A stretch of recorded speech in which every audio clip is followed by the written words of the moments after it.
तर नमस्कार मंडळी, श्री स्वामी समर्थ. मी प्रज्ञा पुन्हा एकदा आपल्या सर्वांचं खूप मनापासून स्वागत करते. तर आज मी तुमच्यासोबत शेअर करणार आहे फ्रूट कस्टर्डची रेसिपी. अगदी झटपट होणारी म्हणजे 5 मिनिटाच्या वेळेत बनणारी ही रेसिपी आहे आणि खूप सोपी आहे. तर व्हिडिओ शेवटपर्यंत नक्की बघा. तर सगळ्यात अगोदर मी काय केलं, तर अगोदर फ्रूट्स घेतले. ते छान बारीक कट करून घेतले कस्टर्डमध्ये टाकण्यासाठी. आपल्याकडे जे काही फ्रूट्स अवेलेबल आहेत ते घेतले तरी पण चालतील. त्यासाठी काही खर्च करायची गरज नाही. आपल्याकडे जे अवेलेबल असतात घरात आपण खातो ते घ्यायचे. त्यानंतर ते छानपैकी बारीक कट करून घेतले स्वच्छ धुवून. तर व्हिडिओमध्ये तुम्ही बघू शकता मी कशा पद्धतीनं कट करून घेतलेले आहेत ते.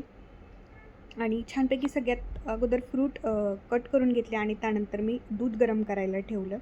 आणि एका साईडला ही जी कस्टर्ड पावडर आहे ती बघा मार्केटमध्ये मिळते. कुठल्याही शॉपमध्ये गेला आणि तुम्ही जर कस्टर्ड पावडर मागितली तर ती मिळते.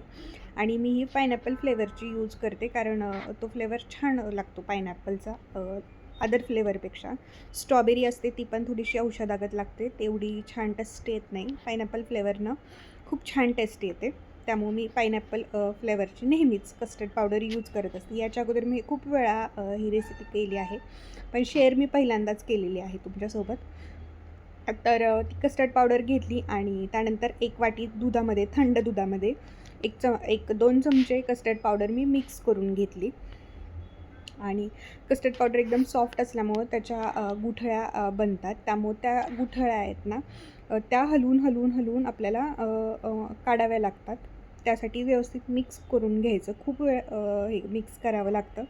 थोडंसं असं ते चिकट पावडर असते त्यामुळं.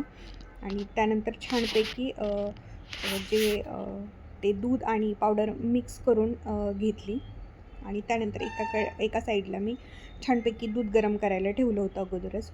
कारण दूध छान गरम झालं आणि थोडंसं आटवून पण घ्यायचं तोपर्यंत जोपर्यंत हे बाकीची कामं होतात तोपर्यंत दूध छान गरम होतं आणि त्याचबरोबर थोडंसं आटलंही जातं. आणि त्यानंतर मग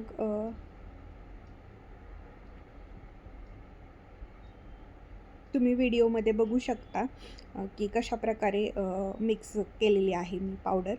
त्यानंतर जे आपण दूध तापायला ठेवलेलं आहे ते थोडंसं आटल्यानंतर त्यामध्ये आपल्या अंदाजाने साखर घालायची. म्हणजे जसं आपल्याला आवडतं तसं. ज्यांना कोणाला जास्ती गोड आवडतं त्यांनी ते जास्ती घालू शकतात. ज्यांना कमी गोड आवडतं किंवा शुगर कमी खातात त्यांच्यासाठी ते कमी यूज करत असतात. तर मी माझ्या अंदाजानुसार मी साखर घातली. आमच्याकडे सगळ्यांना गोड आवडतं, म्हणजे खूप पण गोड नाही पण असं बऱ्यापैकी गोड आवडतं. त्यामुळं ते घालून घेतलं, साखर घालून घेतली आणि त्यानंतर पुन्हा एकदा एक उकळी येईपर्यंत दूध मिक्स करून घेतला.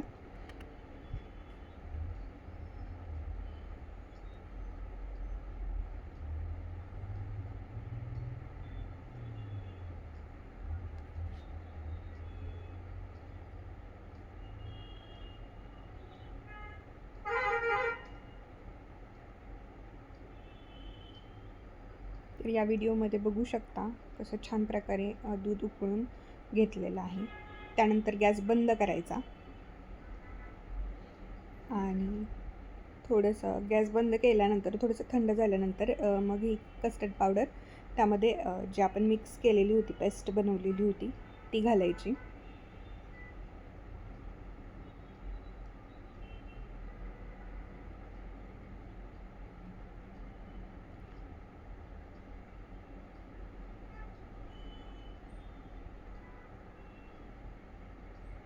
ती पेस्ट घातली की आपोआप थोडंसं दूध असं घट्ट बनलं जातं. तुम्ही व्हिडिओमध्ये बघू शकता असं थोडंसं ते जसं जसं थंड होईल तसं तसं आणखीन घट्ट बनत जातं. आणि त्यानंतर दूध पूर्णपणे थंड होऊन द्यायचं. गरम दुधातच फ्रूट्स ॲड करायचे नाहीत. दूध पूर्णपणे थंड होऊन द्यायचं आणि त्यानंतर त्यामध्ये जे आपण फ्रूट्स कट करून घेतले होते ते घालून घ्यायचे. कारण थंड झाल्यानंतर खायला छान लागतं. आणि ज्या वेळेला आपण खाणार आहे त्यावेळेलाच आपण फ्रूट्स ॲड करायचे. कारण केळी वगैरे असते ती काळी पडून जाते, ॲपल पण काळं पडून जातं. त्यामुळे फ्रूट कस्टर्ड एवढे टेस्टी नाही लागत. त्यामुळे अगोदर थंड करायचं आणि त्यानंतर फ्रूट्स ॲड करायचे. तर अशा प्रकारे आपलं फ्रूट कस्टर्ड रेडी झालेलं आहे. त्यानंतर मस्त सर्व केलं. तर अशा प्रकारे व्हिडिओ आवडल्यास लाईक करायला विसरू